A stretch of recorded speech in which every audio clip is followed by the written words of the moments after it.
How are you? Today we are going to carry on explaining A Midsummer Night's Dream by William Shakespeare, okay? We are going to read two pages, pages 23 and 24. Prepare your book, prepare your pen, and let's start.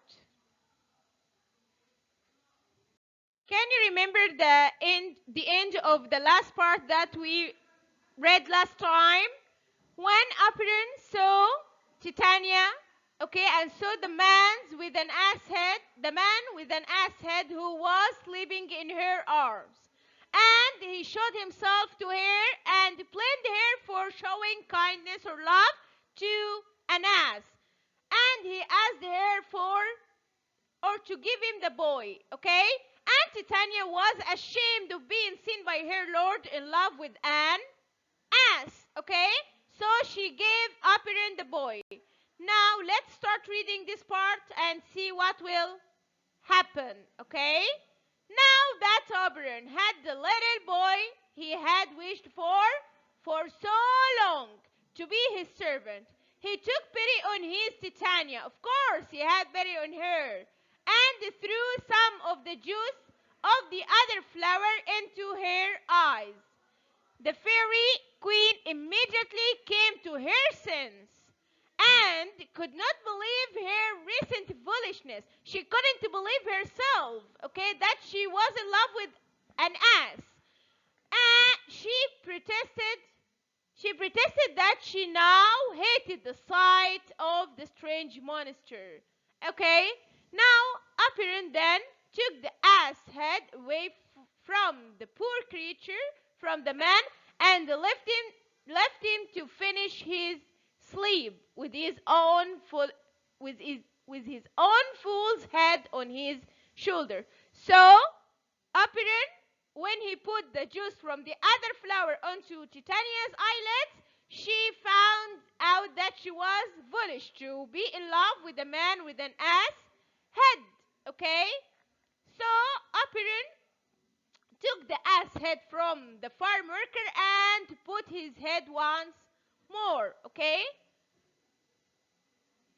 Since Apirin and his Titania were now perfectly reunited, now Titania and Apirin reunited once more.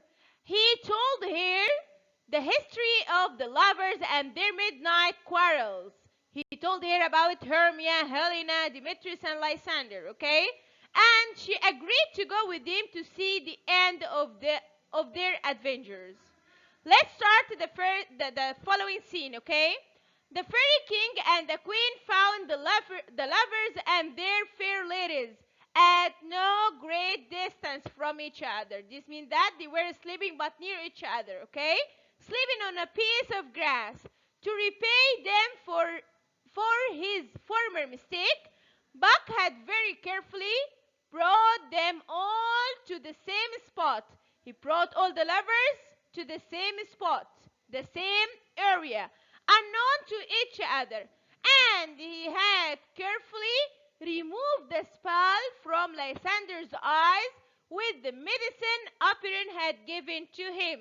So here we have a question, okay?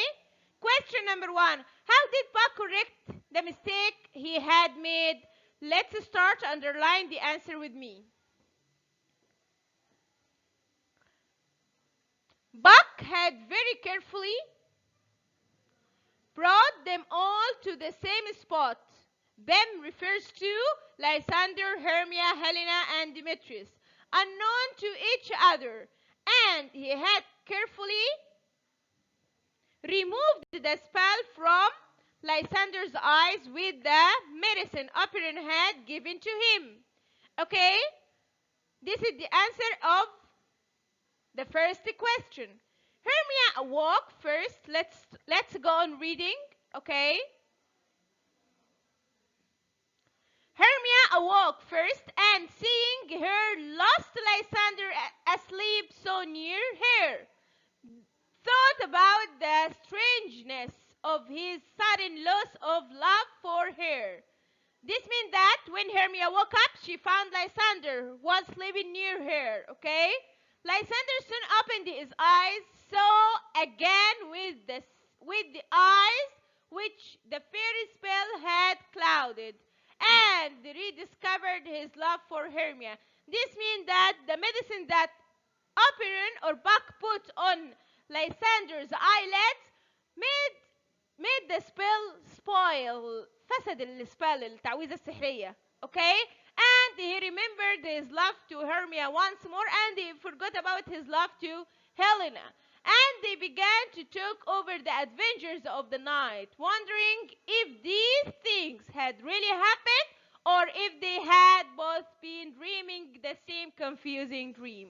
This means that Lysander and Hermia thought that they were, or they thought that they had a dream, okay?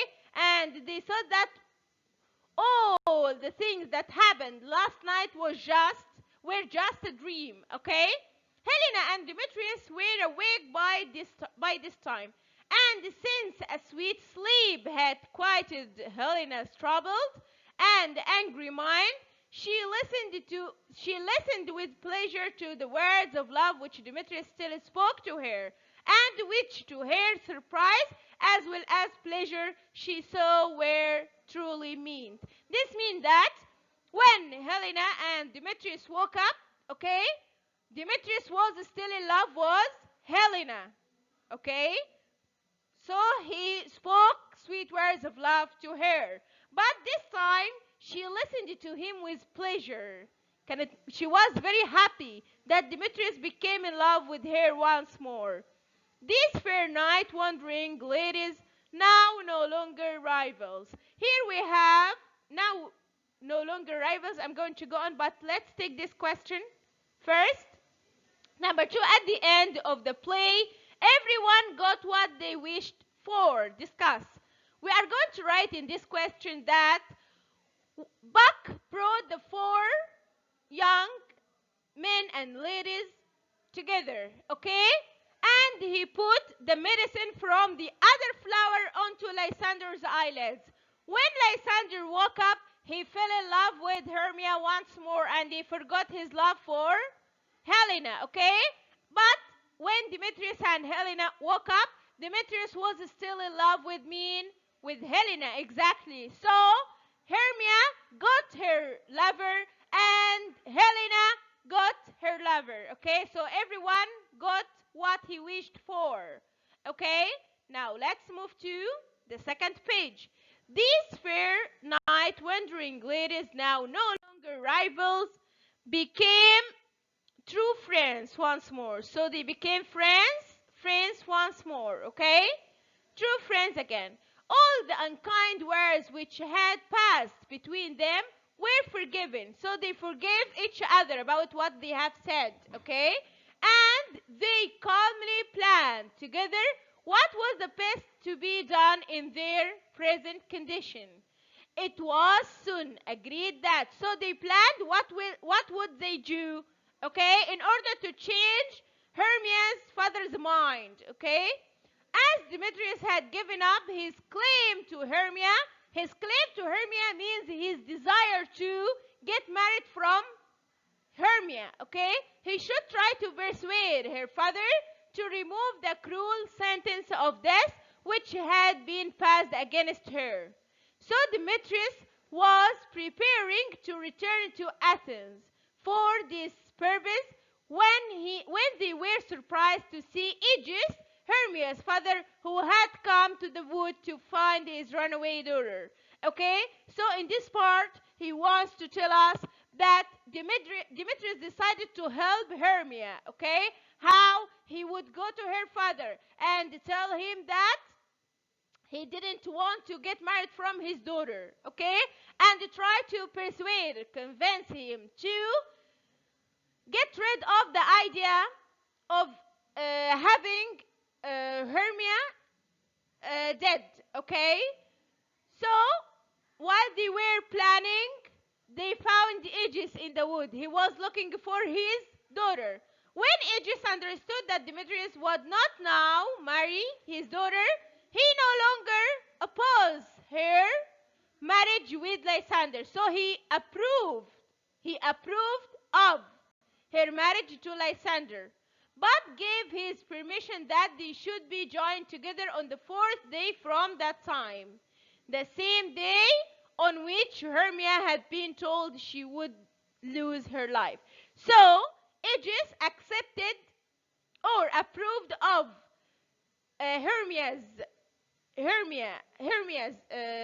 marriage, okay, from Lysander, because he knew that Demetrius didn't want to marry her, okay? But he told them that they would get married on the fourth day, the same day that Hermia was about to, the same day on which Hermia had been told that she would lose her life, okay? And on that same day, Helena joyfully agreed to marry her Demetrius, okay? So here we have a question. What did Aegis do when he knew that Demetrius didn't want to marry Hermia? What did he do? Underline the answer. Yes, exactly. When Aegis understood that Demetrius wouldn't now marry his daughter, he no longer opposed her marriage with Lysander, but gave his permission that they should be joined together on the fourth day from that time. At the same day on which Hermia had been told that she would lose her life. Okay? So her father accepted that marriage. Okay? Let's go on. The fairy king and queen, Titania and Oberon, who were present at this happy ending, though unseen, were so pleased that they honored the marriages with sports and games throughout their fairy kingdom. So they celebrated in their fairy kingdom with that marriage, okay? And now, if anyone is offended by this story of fairies and their tricks, judging it strange and beyond belief, they only have to imagine that they have been asleep and that all these adventures took place in their dreams. This part means that if you couldn't believe any of these events, the events that happened in this play, imagine that it was just a dream, okay?